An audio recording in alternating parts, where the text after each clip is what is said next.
Backpack Broadcasting continues to bring you the best original sports content, but now you can get more of the content you love.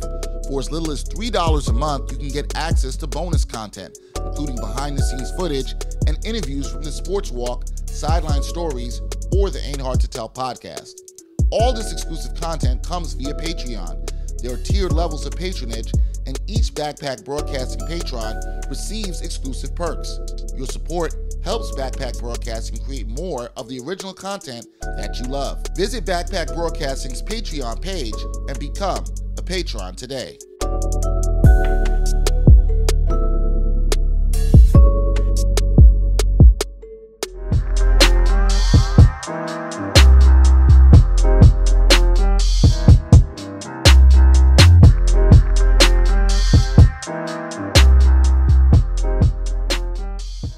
Hard to Tell podcast, episode 44. Dexter Henry, Brian Fonseca, and our guest friend of the podcast. He is back for the second time, Howard Beck of Bleacher Report, senior writer, right? I don't want to mess it. Senior, yeah, I gotta emphasize that senior. I like that title, senior. Took me a long time to get a title like that in this business. The business card was always like staff writer, NBA reporter, and I'm like.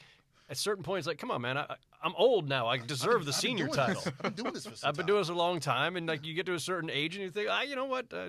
Give me a little bit more of a little stature there. Now I have a question about that because I mean I've known you for quite some time, but when you step into a room now, do people look at you differently because of that because I'm old title?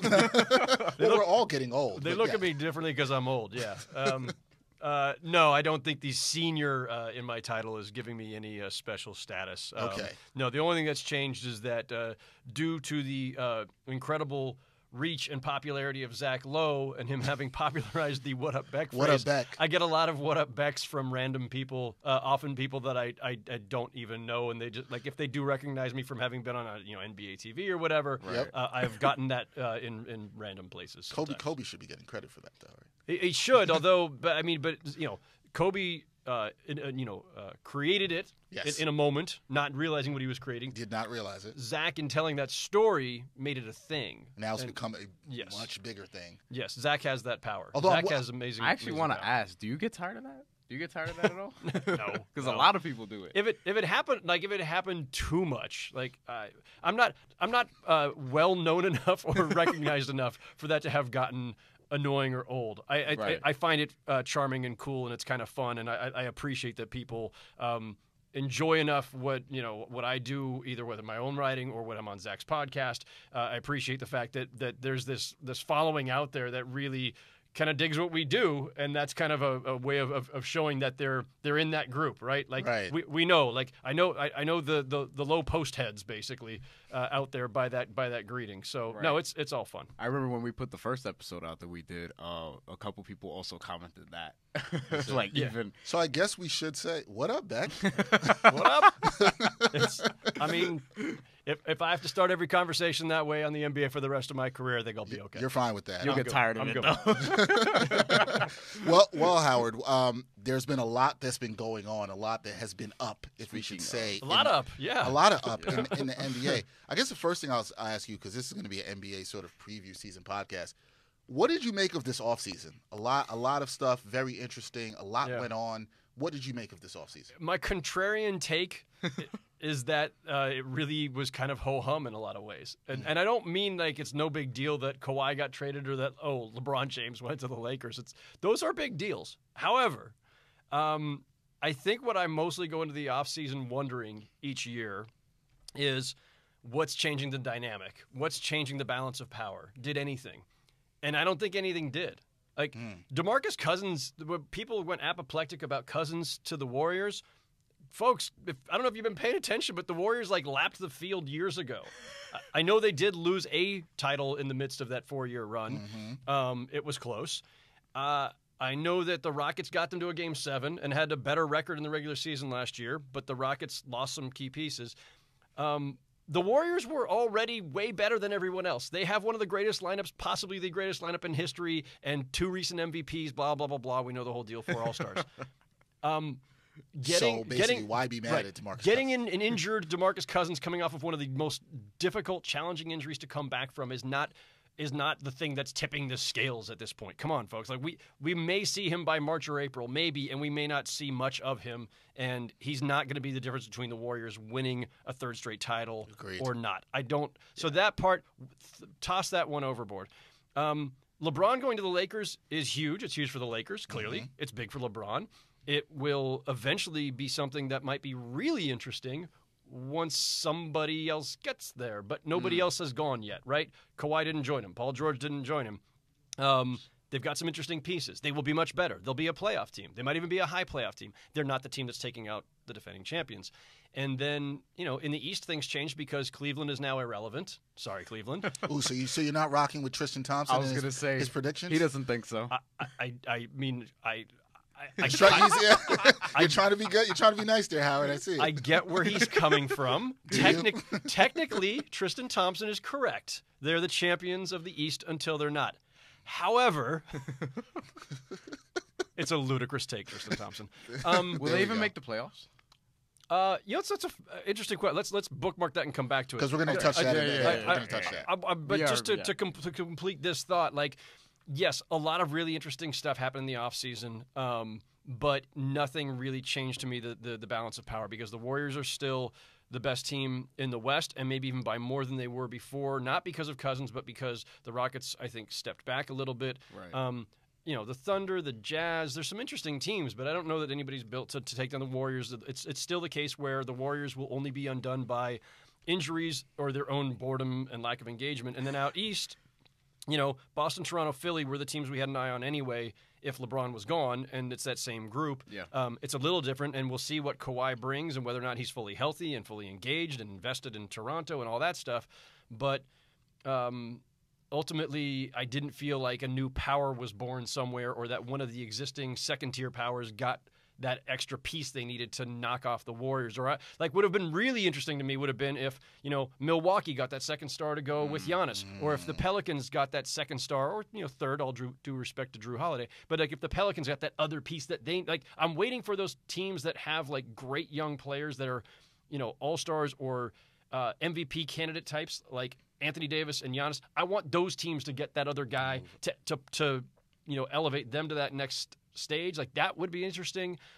If the Lakers had gotten another star or two to go with LeBron immediately, that would have been really interesting. Yeah. So it's not to say that there aren't intriguing storylines and that some important things didn't happen in the offseason. It did, clearly.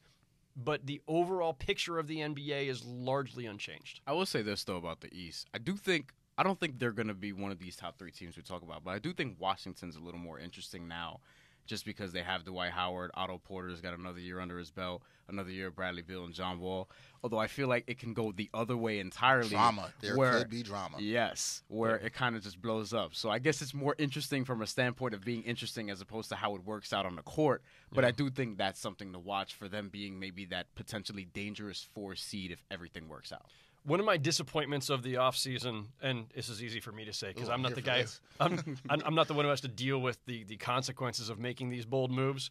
But I wanted to see whether it was Portland breaking up Dame and CJ, or Washington breaking up Beal and Wall. Yeah. Some of these teams that feel like they've just kind of plateaued needed to do something dramatic, and they still haven't. And listen, it's hard to make trades in the NBA, and those are risky deals because you're trading an all-star. You're thinking is this as far as we can ever get with these guys, or is there still? Can we keep patching it up around the edges? Can we fill in? Is there another step for those guys to take? Can their chemistry get better? But after a while, you feel like, this is just who you are, Washington. Okay, you got rid of Gortat, who, butted heads with John Wall, so you kind of cleared up a chemistry issue there. But then you brought in Dwight Howard. Who butts heads with everybody. Who every team for the last 5 years can't wait to get rid of. So I'm not sold on Washington as being any better than they were, and I'm disappointed that they didn't find some bigger, bolder move to make. Portland may not make the playoffs in the West. Really? They might. So? No, they might. I think that's we'll get to that later. It is possible though. Now that it's more than possible. I mean, because a couple teams have to drop out in order for the Lakers to get in and one of the other teams to get in. So Portland makes Howard. I'm sense with you. there. I think I have them out right now. We'll get to that later. I like Damian Lillard a lot though, and CJ McCollum also. But other than that, right, and it's not and that's the thing. the second you start getting these discussions, it's like, oh, you're disrespecting Portland. It's not that, folks. Yeah, it's they were third in the West, but they were like one win or loss away from being like seventh in the West or something. Like it was that close. So it's not even that, oh, this precipitous drop. No, it doesn't take that much to drop. And the Lakers are going to make the playoffs. I think Denver's going to make the playoffs. 2 teams have to fall out. Yeah. One of them is going to be Minnesota after they trade Jimmy Butler. Butler. We'll get to that in a second. So that maybe takes care of itself. Yeah. But somebody else has to drop out, folks. And, you know, I'm fine if anybody says, no, it's not Portland. It's actually going to be, you know, New Orleans. It's actually going to be maybe whoever. Like, pick a team. That's fine. But I am convinced that the Lakers and Denver are getting in, and somebody else has to go out. And Portland has basically been the same team for the last couple of years in terms of personnel. No major changes for them in the offseason. Yeah. Yep. If everybody else is getting better, look, even the bad teams got better. Like, so the Lakers were a bad team that got incredibly, dramatically better. Yeah. Dallas got better. I mean, I don't know how long Harrison Barnes is going to be out now. That injury that just came out. Yeah. But if and they don't have depth, but still, if Luka Doncic is as good as a lot of us think he is, Like Dexter thinks I'm very going to very be. high. I'm very high. Oh, yeah, I'm buying Doncic stock. I am too. And he's prepared because he was playing professionally in Europe for years already. So you take the combination of him, year 2 of Dennis Smith Jr., Wes Matthews. Now they got DeAndre Jordan, and then Harrison Barnes. Like, that's a pretty nice starting 5. That's not bad. That team might make the playoffs in the East. Like, I think they would. I think they would too. So And Dirk is your 6th man. and look, Dallas is not going to make the playoffs, all right? But I'm just saying they got better. Yeah. Phoenix should be better. The Lakers are better. There's 3 lottery teams in the West who are at least a little better than they were a year ago. Sacramento's going to be at least a little better than they were last season. Yeah. Memphis with Mike Conley and Marc Gasol healthy again, and Chandler Parsons in Players Tribune telling us he's ready to go. But that's what everybody says at this time of year. That is right. You know but Memphis will not be a 23-win team or whatever again, right? So all those teams got better. That's going to so a team like Portland that was like, you know, really good but not great and didn't do anything else to shore itself up. Like, yeah, they're vulnerable. And they also got swept in the playoffs. And right, they got swept by New Orleans. Yeah, they got swept in the playoffs by New Orleans, and they lost depth in Ed Davis and Shabazz Napier, who Damian Lillard was not very happy about. Yeah. So we talked. You touched upon Minnesota, and obviously, this is what everybody wants to know right now. Or Jimmy, not, the because we're situation, fatigued. or maybe not. It takes us all like 3 days of immersion in any news story to get fatigued of it. Yes. And now we're seeing reports saying late last night. We're seeing people fake reporting. I'll put it as that, saying that there's a deal close with the Rockets and all this other stuff. Which, look, it's not. There was a deal close with the Nets. Somebody else reported. None of the stuff that I think is credible, 3 days Howard. ago.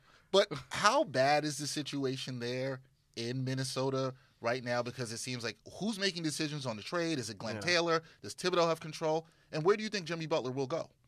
I don't think I've ever seen anything quite like this before. I mean, certain pieces of this we've seen before. Okay, yeah, sometimes the front office and the ownership aren't on the same page. Yep. Sometimes front office and coach aren't on the same page. Sometimes a star gets disgruntled and wants, like, all these little the individual details of it we've seen somewhere else before. The combination, though, and because of when this is all happening, with training camps having already begun, and this started to unfold right before training camps began, that part we haven't seen. The complete divide between what ownership wants to do and what the front office / coach, which in this case is the same person, wants to do, and the clear divide within the locker room, too. I mean, listen, you don't let Jimmy Butler stay home just because we're going to try to trade you. It's also because Andrew Wiggins doesn't want to see him in the locker room right now. Nor does Towns, seemingly. And yes. Look, everybody can downplay it all they want to, but when Karl Anthony Towns signs an extension, finally, that he could have signed weeks ago, and signs it just after it's finally public that, oh, yeah, we're going to end up trading Jimmy Butler. I'm sorry, that ain't coincidence, folks. I didn't. You know, it's funny. I hadn't even thought about it in like that. Me neither. It's that, like, sometimes things are exactly what they appear to be. Yeah. So there's an incredible amount of dysfunction going on there. Minnesota's the last team. Put Pop to the side on this one for a second because he's an exception to himself. Minnesota's the last team to still have the dual coach GM thing going on, or coach president thing going on with Tibbs. Stan Van Gundy's out in Detroit. Yep. Doc got stripped of his front office powers in L.A. a year ago. Budenholzer lost hold on the dual citizen, the dual role, and then lost his Atlanta citizenship, and was banished to Wisconsin. So everybody else who has held the dual role in recent years, it's over. This era, as short-lived as it was, I think is just done. I'm glad. Pop is the lone exception. He should be the lone exception, and besides that, R.C. Buford plays a massive role in all that. It was a mistake for any of these teams to try it, and Minnesota's the last one still holding on to it. So if Tom Thibodeau were just a GM, he would be all in favor of trading Jimmy Butler, knowing that he has an untenable situation. But he's not. He's the coach who's going into year 3, and his own rep and job are on the line, and he's looking out for himself as a coach. And this is a player he loves that embodies what he's about as a coach. Right, but that guy's going to walk next summer. He's made it clear. So the only rational solution to this is to trade Jimmy Butler and get whatever you can. I know you give up a lot to get him just a year ago. You rolled the dice. We all thought it was a worthy dice roll a year ago. Every single one of us, I don't think anybody criticized it on the Minnesota side. There was plenty of criticism on the Chicago side, but on the Minnesota side, we all said, wow, great deal. I'm not going to abandon that position and say that it was wrong. I will say, however, that it's easy for me to say as a pundit, you are the GM who made this deal. You knew there was some risk involved because of the contract and other potential issues with it. You crapped out on it. I'm sorry. You barely made the playoffs, and now Jimmy wants out. It is blowing up in your face, but you just have to make the best of it. And that's the difference between being just a team president or president and coach, because it's a much clearer path forward when you just have one role or the other. And other people have written this, I think, very eloquently. Like, at some point here, push is going to come to shove, and either Glenn Taylor's got to fire Tibbs or remove the team president title or something, because you can't have these competing agendas from ownership, which is trying to take the long view and say, you know what, our path forward is with Towns and Wiggins, and I got to get what I can for Butler. You can't have ownership saying that while the front office / coach is trying to do something else. So you just brought up something and saying, hey, look, you guys have to kind of do what you can do here if you're the Timberwolves. What can they do, Howard? Because every other team knows that this guy doesn't want to stay. They don't really have any of the leverage here. What can they do as far as a trade? Yeah, no, it's like a distressed asset, you can't get back the same value you got a year ago, or that you paid to acquire a year ago, right? Like, so they gave up, Chris Dunn and Lauri Markkanen, Zach LaVine. It was a pretty decent package, and are you going to get anything like that back? No. They're reportedly trying. They apparently asked for Ben Simmons, and then obviously everybody wants Karis LeVert on the Nets side. Look, if you have Jimmy Butler's a top 15 player in the league, and if you've got Jimmy Butler and you have to trade him, yes, on principle, if you're the team that has him, you should get everything you can for him, and you should try to get the value that a top 15 player merits. But it's never that simple. Context matters, and in this case, the context is everybody knows you're over a barrel, and that you need to get this resolved quickly. Especially, by the way, compressed preseasons now. So if this were the old NBA 2 years ago, you'd have a month to sort this out, and say, there's no urgency. The season starts in 5 minutes. Yeah. There's not much time. And whoever you do get back, that guy or that group of guys is going to probably have missed 1, 2, maybe all of your preseason games. Yeah. That's not exactly ideal for a team that's trying to just make the playoffs for a second straight year, that barely squeaked in last year and is playing in a conference that's only gotten tougher. So, yeah, they are over a barrel. Other teams are absolutely aware of that and trying to take advantage of it. No one's going to give them a sweetheart deal. And there's only a certain number of teams that really would want to be in it anyway. I mean, I think for teams like we're in New York, right? So the Nets and the Knicks. If the Knicks had a healthy Porzingis right now, and he were playing at a all-star-ish level, all right, Jimmy's the guy who puts us back in the playoffs. Jimmy and Porzingis together, boom. Yeah. Easy decision to make. Can I ask you a question? I'm not sure who you trade for him, but easy decision to make.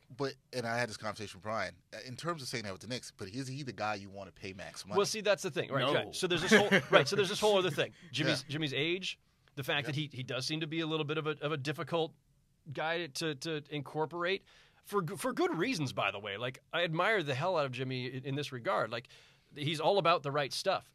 He's about the right things. And when Kobe acts that way, or when Jordan acts that way, and they're kind of imperious and hard driving and everything, we just go like, they're a man's man. This is leadership.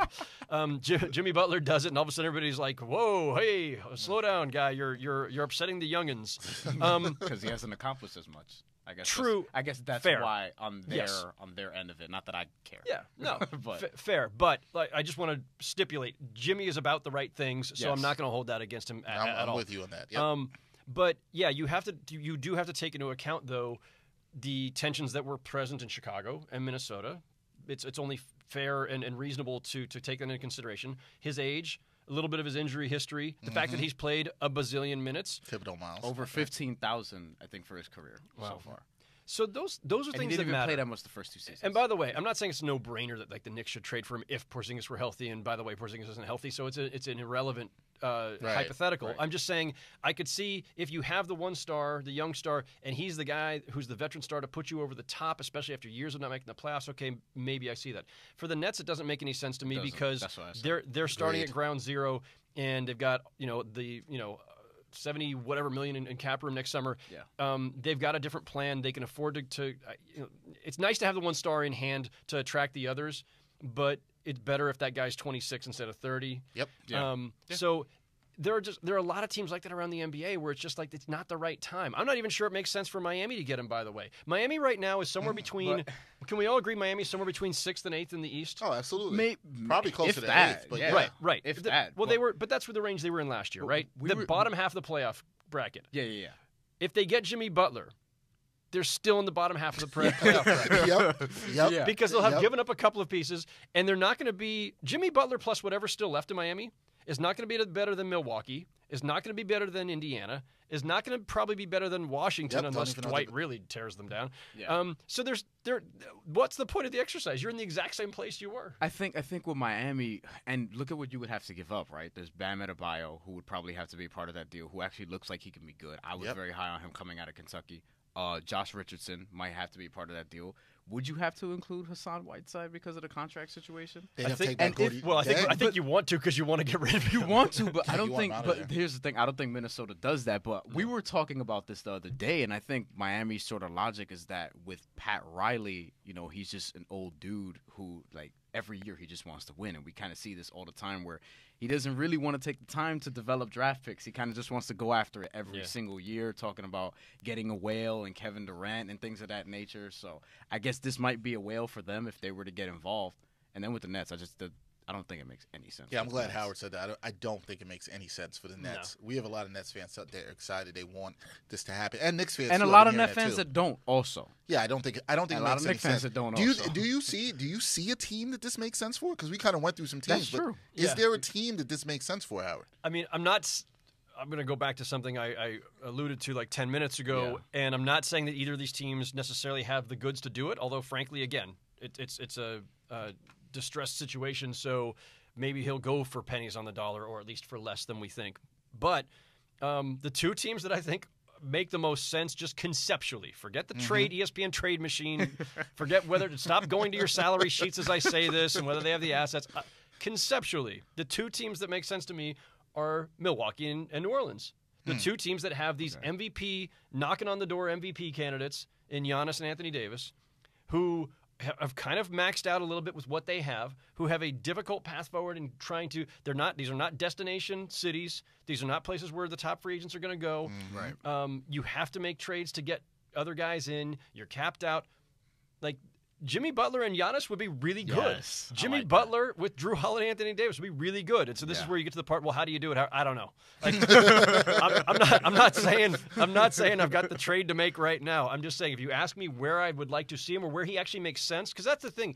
Where he makes sense is where he's not necessarily the number one, even though he wants to be the number one. I feel like he needs to be a co-number one or a number two, a really important number two. I'm going to pull up the trade machine right now. Don't do it. Don't do it. Don't do it. Be like Howard. Stay away from it. But I already did. But those are teams where he makes a difference and where they're at a different stage of development. They're already good, solid playoff teams that just need that other all-star to catapult them into contention. And so those are the teams that make sense. I don't think because of Jimmy's age and then the other things we've talked about, he's not the guy that like a team that's starting from scratch, like the Nets, acquire to start building around, right? That doesn't make sense to me. Yeah, no, I'm with you on that. You're the first person I've heard mention Milwaukee or New Orleans, and I think they would be good fits because I do agree with you that those teams in that area of development, it's perfect. He's a guy that could put them, I don't want to say over the top to win a championship, but closer to contention than they are now. Right, yeah, they become legitimate part of the conversation, right? And Minnesota was the perfect fit a year ago in the sense that they had two young stars who weren't quite ready to lead that franchise where it needed to go, and Jimmy was the older star veteran who we thought could complement and help raise them up, and yeah, that made sense. So, but there aren't that many teams like that. Right. So, you start going through the list. Like, does it make sense for the Kings? No. Does it make sense for the Suns? Maybe, probably not. Mm-hmm. The Spurs? Maybe. What about Portland? But they probably have to give up McCollum a little. I don't think right. I don't think they have enough to get that. Well, that's the thing. Portland, that's the thing. It's going to cost you one of the two guards, and if you're ever going to break up that backcourt, you got to be really careful with what you get back. Like you do not do that. Like, that's not a decision you can do the wrong way. You've got to make the exact right call there and get exactly what you need, and it should have some longevity to it. And so, again, if you're worried about Jimmy's age and mileage and injury history, that there's a little bit of risk there. But that's the kind of bold move that I think that, a team like that maybe needs to make, or maybe that Washington needs to make. Maybe it's, maybe it's Beal for Butler, I don't know. This is where we get in trouble because this is where everybody starts like going to the trade machine, or they start, I'm already there. Howard Beck said Beal for Butler. Now would the Bucks trade Chris Middleton? No, right? I don't think they want to. Well, listen, if you could keep Middleton and have Middleton, Butler, and Giannis, I like that. That would be fantastic. But if you're Minnesota, you think they could play together? Sure. Yeah. No, for sure. Butler and Middleton can both guard 2s and 3s. Yep. Giannis can play one through whatever. Right.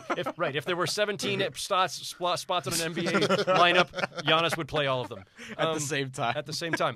So I think the three of them would be fantastic together. I do think though that if a trade, the hypothetical trade with Butler going to Milwaukee, if you're Minnesota, you're asking for Middleton most likely. Yeah, of course. Yeah, I would. You would think so. There's not much to ask for off that roster is the problem. Yeah, I'm looking at it right now. The thing I don't like about the trade machine is you can't add picks. So then you kind of have to tweet it out and just be like, oh, and put a first round pick here, and then it's like awkward. No. Yeah, I tend to stay away from the trade machine. Me too, but it's just everybody screenshots their hey, this works, and then they trade up Karis LeVert and I don't know, Damari Cowell for Jimmy Butler, which is probably what the Timberwolves want, actually.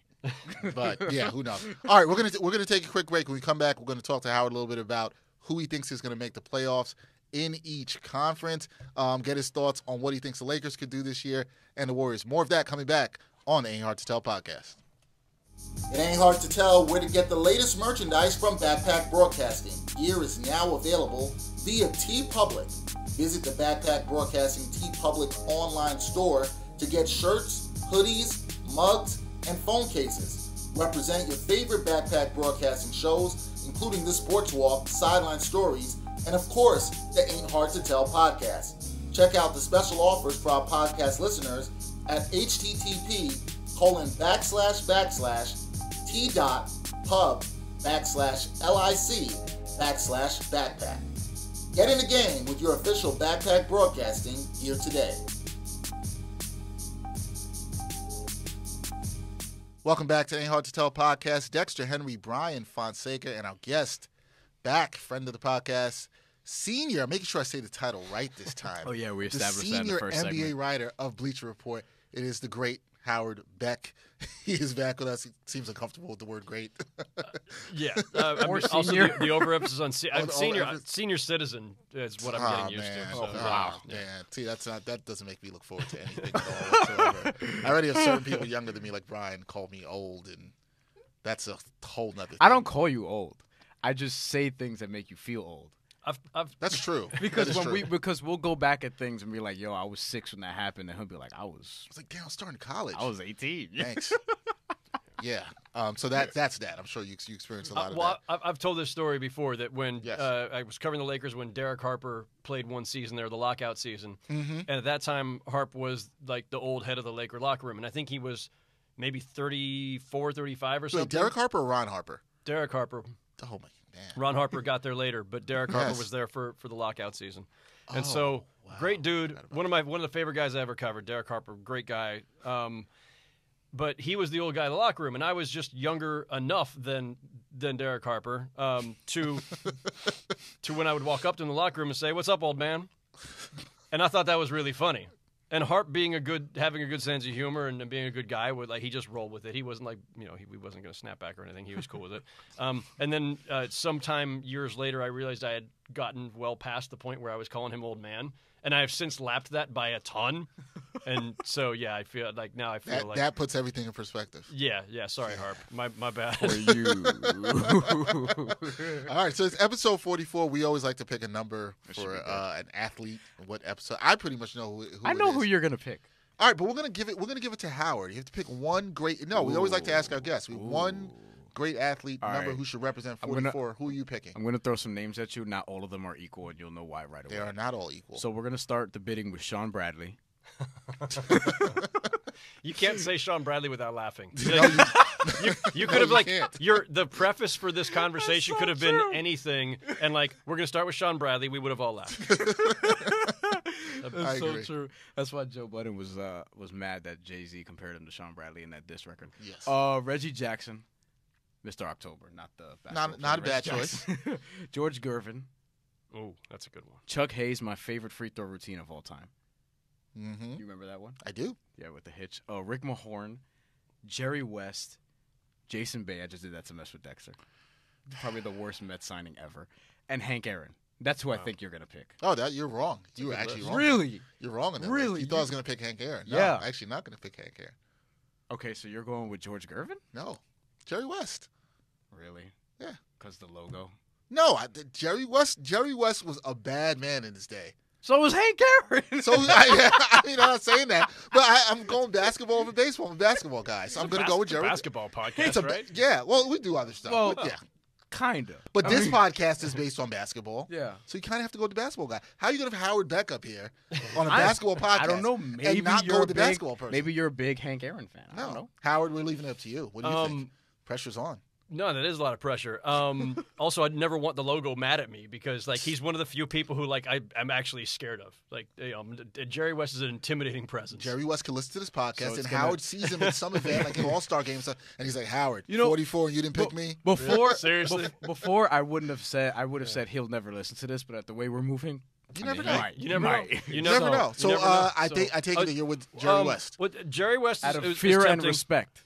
So last night I was at the there was a preview premiere of Basketball: A Love Story, the great film by Dan Flores that is now rolling out soon on ESPN. It's 20 hours over 10 I nights. saw you posting about that. And Adam Silver. It's absolutely phenomenal. And Adam Silver. It's going to be absolutely phenomenal. I've only seen this 2-hour segment of it from the premiere last night. I played a tiny role in this. I was one of many people that were drafted to help do some of the interviews. Okay. But I know how great this thing is going to be, and I've seen enough of it to know how great it's going to be. And so I bring that up because among the scenes last night was a lot of George Gervin, some Jerry West in there. But Gervin is one of the most delightful personalities in the history of the NBA. I've only spoken with him once or twice. The man is he's got this infectious laugh. He's funny as hell. He is warm. He's warm. He's got this charisma about him. There's something about George Gervin just pops that I wish, you always think about the guys you would have loved to have covered, games you would have liked to have been at. Man, it would have been fun to have actually seen him up close back in the day and cover him. So with all due respect to the logo, who covered early in my career when I was a Laker beat writer and everything else, Gervin, and with the reminder last night of a lot of the footage of him and going for the scoring title and everything and that whole story, I'm gonna go with Gervin for the sake of this. You know what? We're going with Gervin. Okay. Because Howard, and I also did interview Gervin myself. Really? And This I don't know. it was like an NBA Fit event that he did a couple years. Really nice guy, great energy. Yeah. And that laugh, right? Yeah, he was just. Oh man, he was into it. It was for kids, and I was there. I was doing stuff for News 12, and he just really was into it with the kids. Really good guy. So I felt that same energy too. He's the Iceman. He's the Iceman, which is a great nickname. It's a great nickname. He had that nicknames, awesome poster from back in the day. Yeah. Now when we do our artwork, Matt, who does our artwork, he's going to have to put the Iceman on there with George Gervin. Like thumbnail I'm going to text him George Gervin. There we go. So we have this is the George Gervin episode. See, you thought I was going to pick Hank Aaron. All right, moving on. I swear you was. I was 99.9%. You don't know me like that. You don't Apparently know not. You don't know me. Apparently You not. don't know Howard. Wait till we get to 45. Wait till we get to 45 before I try we'll to convince you to push Sean Bradley again. That's not going to happen. He wore it with the Nets. That's not going to happen. That's even worse. That makes me laugh even more. Can we rank Sean Bradley's?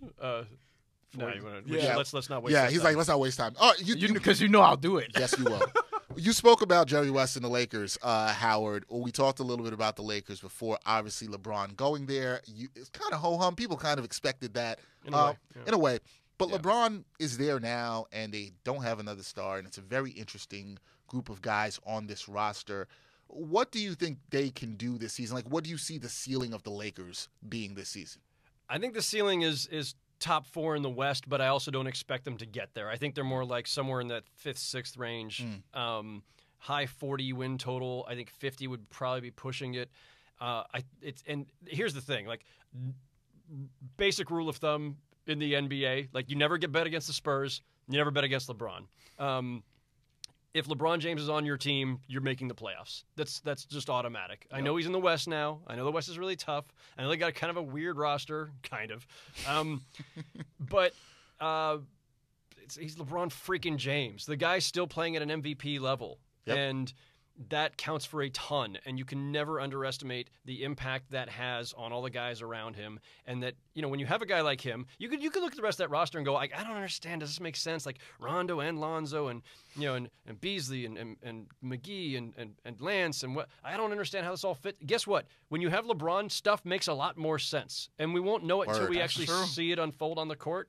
But if you had taken a lot of those Cleveland rosters, especially the last one or the one from 2007, and you would have said, well, this team doesn't make sense either. Now, granted, without the volatile personalities or the big personalities, but having LeBron James with everything that he does at an incredibly high level, and because of the way he gets people in their right places and makes the most out of them as a facilitator, everything makes more sense when you've got him as the focal point. So, I have confidence that they will figure out how to deploy all of these disparate pieces and personalities. They will be a playoff team. How far they can go without a true second star is the question. And then the caveat to that is, well, maybe the true second star is Brandon Ingram. Maybe it's not about having not gotten Paul George or Kawhi Leonard. Maybe Brandon Ingram, as LeBron's wingman, all of a sudden takes that leap. Absolutely possible. Maybe it's Lonzo Ball, and I understand. Listen, if LeBron's got the ball in his hands all the time, how do you get the most out of Lonzo? Again, they'll figure it out. LeBron can certainly thrive off the ball as well. He and Dwayne Wade certainly figured it out a few years back. So something else may emerge there that makes them better than than we could possibly assess them right now on September 28th or whatever this is. There's a long way to go. Yeah, I was actually thinking Brandon Ingram too, because think about what LeBron could do for him and make him sort of that 20-point scorer, make him that other star that he needs there before they get inevitably Anthony Davis. Don't do it. Don't start the hype train. Or Kevin Durant. Rich Paul is his agent now. I mean, when I saw that, I'm like, come on. I'm not gonna go down. I'm not gonna go down there. The Warriors. You kind of touched on this before, Howard. Is there anything that could stop them other than injury? No, it's to me, it's still the same as it's been for the last couple of years. It's age, injury, boredom. Are you bored? Are you bored of them? Well, we can all be bored as long as they're not bored. As long as they're not, right? I don't see it. Somebody has to seriously degrade. And listen, that can happen, and nobody wishes it on them, and nobody predicts it. But the reason that teams don't generally go to 4 straight finals, I mean, I've had to point this out a couple times in the last few years because I think everybody's gotten too accustomed to the idea that this is normal. 4 straight finals is not normal, folks. No. It hadn't happened since the 60s until this run where the Warriors and Cavs did it simultaneously. And granted, before that, Miami did it. But all of this is abnormal. If you roll back to before 2010, before the big three came together in Miami, you'd have to go back an awful long way to find teams that went, even 3 straight finals was tough. 4 was out of the question. The Warriors are now trying for 5. 5 straight finals. That's a lot of extra games. It's a lot of extra mileage. They haven't done a lot to refresh the roster along the way. I always point to the Bulls of the 90s that, Jordan and Pippen won 6 titles in 8 years together, right? And the 2 years off, when Jordan had taken off for a bit. 6 titles in 8 years. But around them, everything changed. The first cast around Pippen and Jordan and the second cast, they were different teams. And that mattered. And if you ask Phil Jackson or you ask Jordan and Pippen about it, that mattered a lot. Steve Kerr has talked about it too. He was obviously part of the second three-peat. And what the Warriors have is a core group of not just, Curry, Clay, and Draymond, the 3 stars who have been there from the beginning, but Sean Livingston and Andre Iguodala. Like that 5-man core has been there from the beginning. And, Iguodala, we've seen the mileage and the years start to take a toll on him. Even the guys who are younger, look, they're all getting close to 30 or hitting that soon. So you can't predict when this catches up to a team. And that to me is the big wild card. Do the Warriors still have on paper more talent than anybody? Yes. That was true when they clinched in June. It's still true today, and again, irrespective of Cousins. The question is the unknown, and and also, by the way, like the Rockets, I don't want to underestimate what they did last year, getting the Warriors to a Game 7. Right. And I know there's if Chris Paul had been healthy, hypothetical. Well, if Iguodala had been healthy, there's the counter there. Yeah. And also, the Rockets absolutely maxed out with what they had. And Chris Paul's another year older. You talk about the wild cards that we think about in these discussions. Mm-hmm. Chris Paul's at that stage where you don't know. Guards, especially smaller guards, one day you wake up and you just don't have it anymore. And I'm not saying that's going to happen to Chris Paul today or tomorrow or this season, but you just don't know. And he's missed a lot of games too. So I don't know if the Rockets can replicate what they did last season. And when you brought in Carmelo, a very different player, for the loss of Brian's smiling there. You lost Arisa and Bahamute, you bring in Carmelo, it's a different thing. So they're not. That's a nice way of putting it. They're not the same team. What are your thoughts on Carmelo, Brian? No, it's a different thing. Oh, I agree. Okay. I didn't know if you had something to add to Howard there. That's why I was just like, Howard, is there any team? Carmelo's just like one of those landmine words. Like you throw the word Carmelo out, and all of a sudden we could be like man, that is so true. All right. So moving on. Moving on. I don't know how you guys feel about it. Are there any teams you think that can surprise? We kind of saw that with Utah last year. I think Utah is better than a lot of people give them credit for. They're so good defensively. I like watching them on League Pass. I found myself enjoying watching them a lot last year. Do you think there's any team that could surprise people, maybe come out of nowhere this year? I mean, Utah can't surprise us again, but I do think that they're in the conversation to make the conference finals. Okay. Like if Utah makes the conference finals, people will be surprised. But I think I wouldn't be. But I understand what you're saying. I would. Yeah. I think I would. Because I'm probably going Lakers and Warriors that far. Wow. Just because my faith in LeBron is just But go ahead, Howard. I want to hear why you think they can. So the Jazz, look, and again, Rudy Gobert's injury history is what it is, right? Mm-hmm. That's true. When healthy, that team was playing. I can't remember what the win pace was, but it was really high. They had a great season despite Rudy missing whatever it was, a month and a half. So they've got this same core group coming back. Donovan Mitchell is, I believe, only going to get better. I think is a reasonable assumption. They should have a full year of Dante Exum now, who I think is could be a really important. I like piece for that them. re-signing. I should say. Yeah, no, Exum could be a really great piece for them because of all that he can do to guard multiple positions. He's really long. He can put the ball on the floor. Exum could be a great like he's the kind of guy that people are overlooking already. Like they're not even thinking about him when they assess how good that team can be. Yeah. And the teams that are in that same strata of the West, Houston, as we talked about, I think they've already peaked. They're not hitting 65 wins again. They're going to slip back a little bit. Oklahoma's a little iffy right now because Russell Westbrook just had knee surgery again. And they were good but not great a year ago. Like they were solid, but like I don't know what the Thunder are doing to take that next step either. So like the path is open. Like the best case scenario for the Lakers, Brian, it's not crazy. I've heard. I think it was Griff who was on David Griffin on my podcast. I think said he thought he could see the Lakers making a deep run. So all of what you just said is pretty much why I have them going to the conference finals because I don't think Houston's going to be better than they were last year because I think probably not now, but somewhere during this monster contract Chris Paul just got, he's really going to take a step back. Yeah, and probably not now, but probably not but now, eventually. But maybe next year, maybe, Yeah. or, you know, God forbid this doesn't happen, but he may get hurt again because it's happened in recent years. And obviously Carmelo, I don't think makes them better than they were last year. Because the way you're looking at me. I don't know how I feel about the Carmelo thing. I don't know how you feel, Howard. I think he could. I have this feeling he's going to probably have a better season than he did in OKC. But my concerns with Houston are I think they got worse defensively when you lose Ariza, when you lose Mbamute. Yeah. And Oklahoma, I mean, they're pretty. Yeah. Other than that, mostly the same team. Yeah.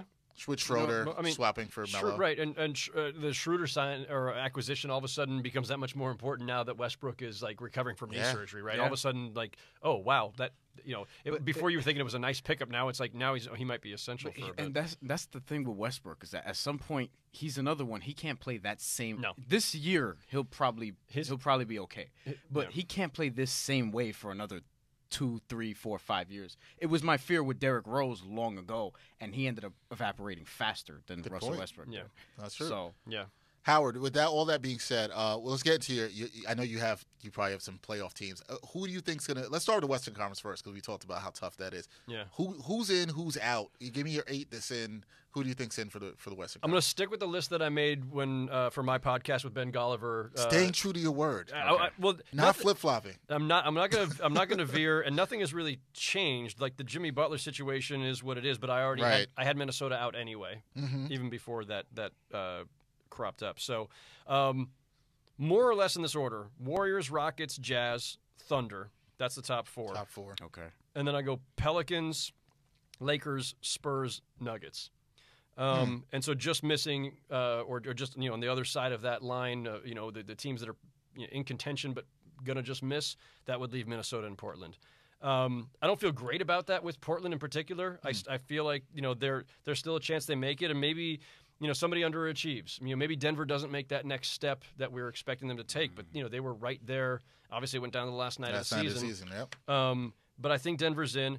And look, I'm a little soft on the Spurs. Like, I'm not sure. Like, I understand they had a really good season without Kawhi playing most of it. And so just adding in DeMar DeRozan, you say, well, that's already a plus. Yeah, maybe. But Danny Green was kind of important to them. And Tony Parker's gone. And I know he wasn't contributing a lot in the box score anymore. But, like, Manu's gone. It's a different team now. Like, it's just I agree. The chemistry of that team.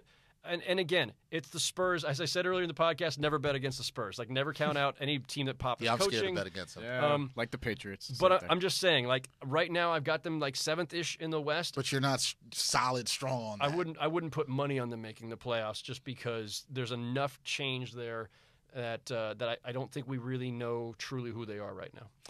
I just want to ask one question. You talked about Dallas being better. Do you see them? I say sort of upsetting the apple cart in some way in the fact that maybe they're in playoff contention until the last couple of weeks of the season? Or are they not that good and they're kind of like a 33, 35 win team? They're going to be like a really fun mid-30 win team. Okay. Like, I could see them being 35, even 37 wins or something. Carlisle will coach his ass off because that's what Carlisle does. Right. And Luka, if he's as good as we think from day one, they got to have health and all the other things because they don't have any depth at all. But that starting 5, their ideal starting 5 of, Dennis Smith Jr., Wes Matthews, Luka, Harrison Barnes, DeAndre Jordan, and then Dirk the Legend coming off the bench as in the 6th man of the year. Not bad. Campaign. No, it's not like, bad at all. It's solid. Like I say, the starting 5 at least I like and I could see potential in. But there's not enough depth there to really bank on them making a playoff push. But they'll be fun and they'll be interesting. Yeah, no, I think they will be interesting. Do you have 8 from the West? It's funny because my 8 is literally the same as Howard. I don't have anything different. I had Portland, Minnesota out. I had Minnesota out before the Jimmy. Well, once we knew there was problems there, I was like, this is not going to work well. So my 8 are the same. I think I have the Lakers a little bit higher. I think you had them 6, and I have them at 5. It's really semantics when you're coming 4. there, right? But it's right. And again, when people start listening to these and they start thinking, "Oh, you've got this team too low," like the gradations of difference in the Western Conference standings last year. Yeah. Like again, It's like 3 games or something like that, right? So 3 through 6 or 4 through 7 or whatever could all be very close together anyway. Right. So it's only going to take a couple wins here or there for teams to for that to reshuffle. It's really more important about who do you think is really that top tier, the top 4 and bottom 4. Yeah.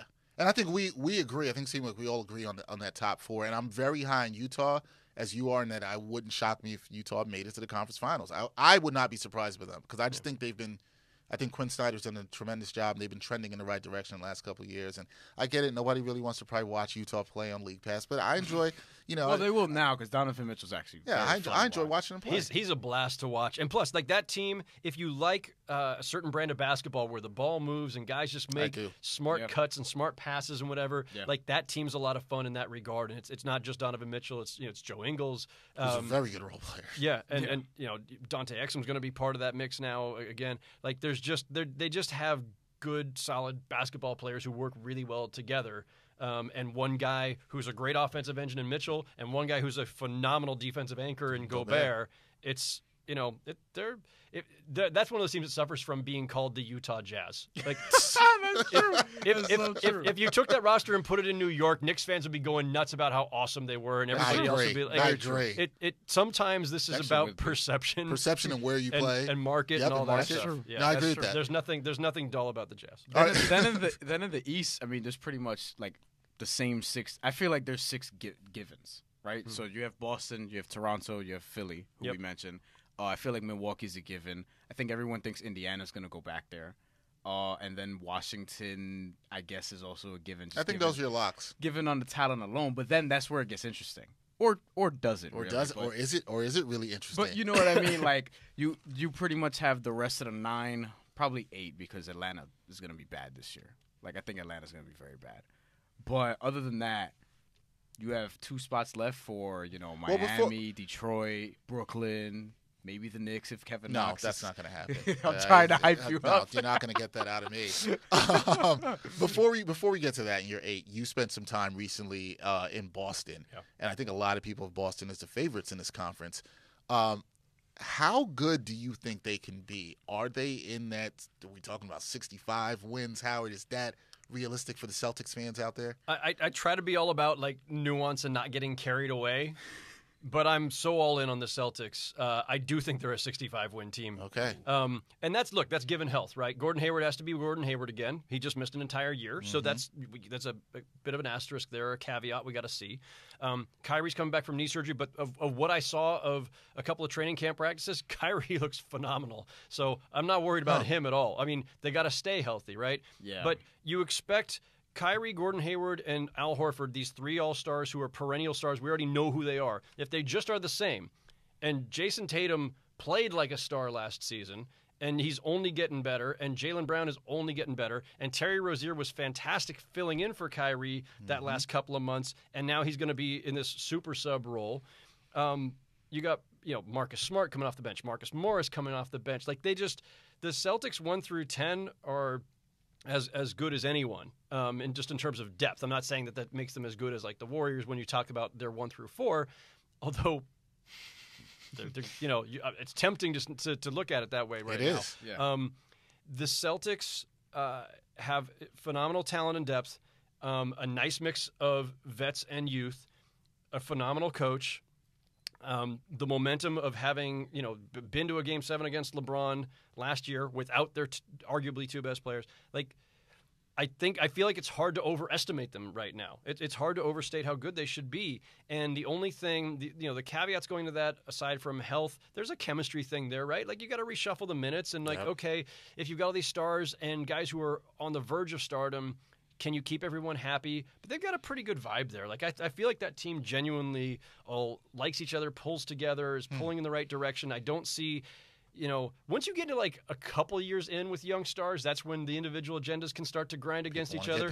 But right now, it's still early enough that I feel like those things will be held in check. I don't expect that issue.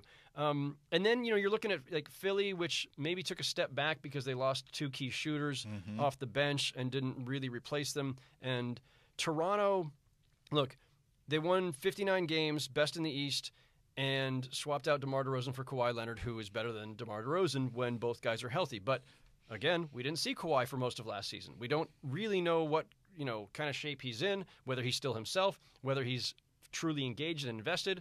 Kyle Lowry, I think he's going to talk today, but he didn't talk the first couple of days of training camp. He's not happy DeRozan's gone. That was his boy. Yeah. He's so, not happy about that. By the way, that kind of matters. Like, Kyle Lowry's that's your rock on that franchise. And if he's not happy and he's been out of shape that DeMar got traded. Also, another guy who I hate to keep bringing this up. It makes us I'm putting all these guys in the grave. But Kyle Lowry's another guy who's on that verge, age and mileage wise. Who, as a guard who is played a physical style and logged a lot of minutes. You don't know which year he's going to start to truly degrade. So I'm not as certain about what Toronto is because of the dramatic changes that have been made and because of all the unknowns about Kawhi. So we'll see. They might be the best team in the East, but right now, to me, it's Boston, and I think Boston can win 65 games. All right, so go to what Bryan said. Bryan had his locks of 6. What do you have? It's really the same. I mean, it's Boston, Toronto, Philly, and Philly, Toronto. I can flip in either order depending on all those variables. I think Indiana's the 4th best team in the East right now. I've even heard people say you have them ahead of Milwaukee. Yes. Okay. I've heard people put Indiana. These are NBA people. Put Indiana in the top 3. Like they think they could actually knock out one of the other. They might leapfrog Philly if Philly slips a little. I'd like to see that. Milwaukee. Philly's more entertaining. Philly's definitely more entertaining. Milwaukee's right after them. Right after that group. Milwaukee. I'm slotting them 5th right now. But that's another one where they didn't add any major talent. They lost Jabari, which might have been addition by subtraction because I don't think the chemistry was good. They added Brook Lopez, who we all know what Brook Lopez can do, but I think he's a tough fit in today's NBA because he's an old school plotting big man. But he does shoot the 3. He can protect the rim. Budenholzer will find ways to creatively deploy him. But if that's your major pickup of the offseason, you haven't really moved forward in personnel. They also signed. Was it Ilyasova? They brought back Ilyasova, right? Yes. That was one. Which is a nice pickup too. And Budenholzer will make a difference, right? Like he's a top tier coach. He will make a difference. How big of a difference? 3 wins, 5 wins, 7? I don't know. But the talent is the same as it's been in terms of personnel. So I don't know how far you can get because ultimately in this league, no matter how good your coach is, it's really about how many stars you got. So amen to that. So they're right there. Washington after them, and then the 7th, 8th, Miami by default is in there, as we kind of alluded to earlier. And so there's one spot open, and I feel like it's Detroit by default because there's nothing about Charlotte that screams playoff team to me. No. Orlando's not ready. Nets. The Hawks don't want to be good yet. No. Yeah. The Nets will try their damnedest, and somehow if they actually landed there, it wouldn't surprise me just because that team, overachievement is now like somewhere in the brand, right? Like it's like Brooklyn overachievement Nets or whatever. I think they should just subtly put that in somebody's in somebody's got paid for that. Something. I objectively think that they, and I'm not a Net fan, I just covered them, just full disclosure, but I objectively think they could make the playoffs. Just because I'm not so sure about Miami, just because, if they get Jimmy Butler, things can change. But with Hassan Whiteside there and still kind of trying that out, then you still have, Dion Waiters, Bam, Josh Richardson. I don't know if that's so much better than Brooklyn at their peak. You know what I mean? If D'Angelo Russell stays healthy, he's probably an all-star level player in the East. He was already on his way to becoming that last year when he was averaging 21 and 6 before the injury, even though he had four turnovers a game. And everybody in training camp, the big talk is Karis LeVert. Yeah. Everybody's saying that he's unguardable. He's got so much everybody better. Says that this time of year. That's every year. Everybody's lost weight, improved something to their game, unguardable. Gain weight also in the case of Dion Waiters, unfortunately. No, but he was coming back from an ankle injury. But with Karis LeVert, I mean, what's his next step? Averaging 18 points, 6 assists at his peak.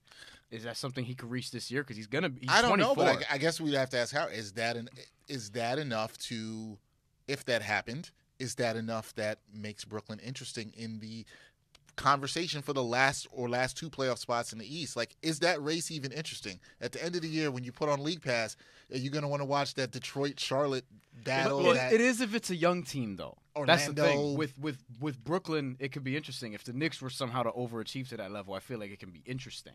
But with Detroit, they're kind of in that situation like what you were talking about earlier. I mean, what's the next step? If you have Andre Drummond and Blake Griffin, what's after They're that? in NBA purgatory. Yeah. How much? Yeah, they're in like the worst situation. They're in the middle. Yeah. They're in the worst situation possible. The Nets are at least ascending. The Knicks are at least ascending. With Miami, I'm not sure they're in a great situation either. But Miami's got like a good, solid group. First of all, when we talk about teams that we know are going to be great just because of who's leading them, like Eric Spoelstra has never let that team slip. That's right? True. He has gotten everything possible out of that team. And they have not, it's not spectacular young talent, but they have good, solid young talent between Richardson and Tyler Johnson and, Justice Winslow, Bam Adebayo. Yeah. I think Goran Dragic is perennially underrated, and he did make the All-Stars, like, what was it, like after the third replacement he finally got in? Yeah. But Dragic is a really good point guard. Yeah. Like, the guy was All-NBA third team like 3 years ago or so. Like, so there's more established, solid, reliable talent there and a bit of a bench that gives them an advantage over Detroit or Charlotte or the Nets or the Magic or anybody else that we're trying to figure out can make an eighth. So, like, to me, Miami is in. Okay. I don't have much doubt about that unless something crazy happens, something implodes. It's that eighth spot. With the Sonic could. Yeah, potentially. But so it's the eighth spot that's open, and like, we haven't seen a full season of Reggie Jackson, Blake Griffin, Andre Drummond, right, as their core. And I think we just kind of presume that group will be good enough in a week East to take the eighth seed. But like I would not put any money at all on that. Like the Pistons, it's like I said, it's by default that you put them in the eighth spot. Mostly because I can't sell myself on anybody else. Like if you were to tell me, Brian, that the Nets end up there, I'd be like, wow, they had a spectacular year and got to like 38 wins in a year. I was going to say 37, 38. Right, in a year like that happens in the East, right? Teams make the playoffs at 38. Yeah, absolutely. Yeah, not entirely crazy. I believe in Karis LeVert. Actually, I'm on the LeVert train. I'm not sure about D'Angelo Russell if he's really going to be a perennial All-Star type, or if he's just a numbers guy. I think the jury is still out on him. I think the whole league feels that way. I think we'll find out this year. We'll find out. Have to. He's got to stay healthy. Yeah. And they've got a lot of intriguing pieces, but like there isn't that. There's no one to really say like, all right, this is who we're built around. This is our engine. This is the guy that night in, night out we're relying on and makes everything else make sense. Like they're not that team yet, and so I wouldn't bank on that. The one thing I will say. Yeah. I think the Knicks are 14th in the East. I keep looking at that roster. If Porzingis doesn't come back until late in the season, which I think is the likelihood, I think he should sit out. They're terrible. Like they're the Hawks. The Hawks are the only team I can bet on being worse than the Knicks. I just pointed at Dexter. Well, look, Howard knows. I'm a Knicks fan. Grew up a Knicks fan. And I have a question. I'm not doing it by the way to pile on. We've had many conversations about that Knicks. And no, it's not piling on. I think they're going to be terrible too. You want them to be they terrible because they have their own pick. They need another lottery pick. They need another lottery pick. I think they actually did a good job with Knox. I think Knox is going to be fine. We'll see. I think he's going to be good. I think he's going to be all rookie first team probably. And I think that most rational Knicks fans want them to tank this season. It's not even, what it is? It's not even about tanking. You want RJ Barrett. I'm not worried about the wins and losses. I'm just watching to see if players can develop. That's it. That's what I'm watching for. And that's all last season should have been about. And instead, they kept trying to play Jarrett Jack. And that was like last season was such a waste to me of like, listen, your future is Ntilikina and these other young players and Porzingis just go with those guys. Yes. And then look, Porzingis you said that when you came in the podcast. So just play Ntilikina. I asked you about that. And Porzingis went down and it's terrible. And there is no history of 7-3 guys coming back from ACL, so we don't know what it's going to look like or what he'll be like when he gets back.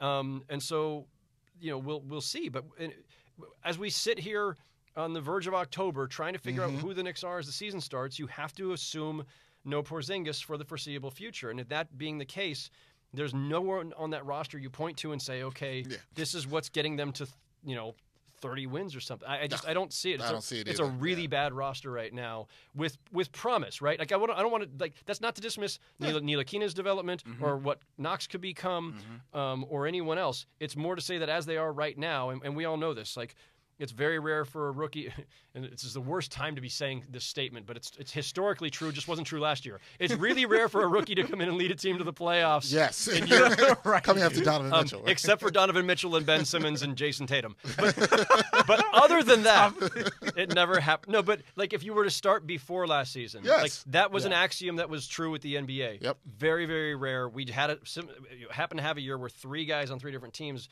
played pivotal roles, and Tatum a little bit different. He wasn't the engine of that team, but he was an important piece of it. Ben Simmons was a second-year rookie in a way. Donovan Mitchell was just like, and also Donovan Mitchell joined a very veteran, established group. Yes.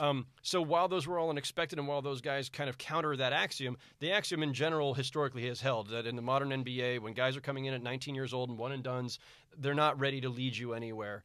And so I'm not expecting that Kevin Knox is going to somehow lead the Knicks to the playoffs in year one. Thank you for tempering the expectation, Knicks fan. I know we got to wrap it up. Yeah, real quick because we got to wrap. We didn't mention the Bulls, and I think they could be maybe not in that mix, but they could be interesting if they don't play Parker, defense. If Who's playing defense on that team? If Jabari Parker shows something.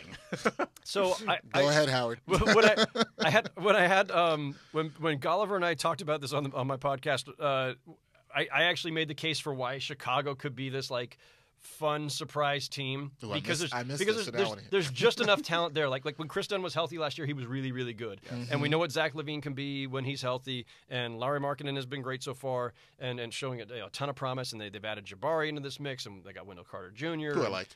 And so there's just enough intrigue there, enough talent that you think, well, maybe it all just kind of comes together and that team makes a huge leap. Maybe they grab the 8th seed. And then I ran that all by a team executive recently who was like, yeah, no. I haven't agreed with that. That's my reaction to Cleveland. To Tristan Thompson. Yeah. It was kind of the look. The fact is, like, Zach LaVine and Jabari Parker are just net minuses on defense and are always going to be so. Yeah. And that whatever offensive firepower they have or potency they have, you look and it looks really intriguing to see all those names on the page and go and think about what they can do or what their stats could be. Mm-hmm. But may not be the sum may not be as greater than the parts of the whole whatever, or something like that, right? That thing. Look it up. And by the way, there are people out there who are making the case for Cleveland. I think they're crazy, but there are at least a few people making the case for Cleveland. Oh, to see Tristan Thompson, they're going to want to trade out there. They're going to want to trade Kevin Love by December. Well, they shouldn't have. Well, that's all another thing. That's why. Real quick before we go, you don't Howard. Trade players, you trade contracts. Howard, is there a champion pick for you other than the Warriors? I hate being boring and predictable, but I don't think there's a rational choice aside from the Warriors. I will say, Boston. I think Boston's really, really good. Yeah. I think they're coming out of the East, and I think they are a team that is built to challenge the Warriors. I'm not saying that they will, but I do think that when you have the depth that they have and the versatility, all that length, a bunch of guys who are, tall, long, rangy, can switch every defensive assignment, and they can switch 1 through 5, and Al Horford is the perfect big man for today's game who can guard 1 through 5, and Brown and Tatum can switch, and Hayward can switch, and, Kyrie can guard 2s, and Strong is probably I don't want him to guard a 3, but like I'm just saying there's a lot they can do with a lot of combinations. And Marcus Smart can do a bunch of stuff when he's out there defensively. And they, as I say, 1 through 10 they're really good. If there's the whole thing with the Rockets against the Warriors was that the Rockets could switch everything and just kind of like turn the Warriors into this stagnant offense that they don't want to be. The Celtics have that and then some, and they have better players than what the Rockets had last year overall, beyond going your top 2, right? I'm not saying any of them are better than Harden necessarily, but the Celtics at their best look like they are built to challenge the Warriors. And so if there's an upset, I don't think it's going to be in the West, barring injury. You think it'll be the finals of Celtics? Or LeBron. But could the Celtics beat them next June if they're as good as I think they are? That's a possibility. Celtics Warriors is the prediction of the final. I think we are all. My flights are booked. There. I think we. You know what? I think we're all in agreement there. Celtics Warriors. I don't know if that'll ever happen on the podcast here again, but Celtics Warriors in probably 7. You know what? I'd like to see it. You know what? Happen. Howard, two good cities. That's all I care about. So a little Boston, a little San Francisco. Yeah, can't go wrong with that, places I like hanging out. So can't be go. too bad. Howard, thank you for the time. You gave us more Fellas. time than we even expected. Nah, we're good. Thank you. We appreciate it. Great NBA preview. And you'll be back to work, writing, working on some features and stuff. Something, yeah. Feature coming, possibly about those Celtics coming out right before the season starts. Podcast, The Full 48. Be recording a new one on Monday. Good. And, look for that. Definitely look for that. Definitely also check out Howard's podcast. It is great. The Full 48. Great name. Remember, check him out. Remember, he is the senior NBA writer for Bleacher Report. We want to thank our guest, Howard Beck, for joining us on the A Hard to Tell podcast. I can't even talk right now. Wow. That's it for episode 44. Peace, guys.